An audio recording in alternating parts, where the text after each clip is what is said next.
Hello बच्चों। आज मैं आपको एक बहुत ही पावरफुल दोस्त से मिलवाने वाला हूँ। ये है मेरा बड़ा सा ट्रक।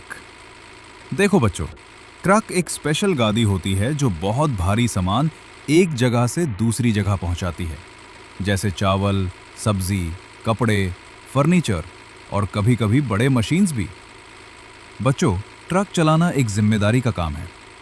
ड्राइवर अंकल को हमेशा सीट बेल्ट लगानी चाहिए, ट्रैफिक रूल्स फॉलो करने चाहिए और ध्यान से गाड़ी चलानी चाहिए। आप जब रोड पर हो तो कभी भी अचानक रोड क्रॉस मत करना। हमेशा मम्मी पापा का हाथ पकड़कर चलना।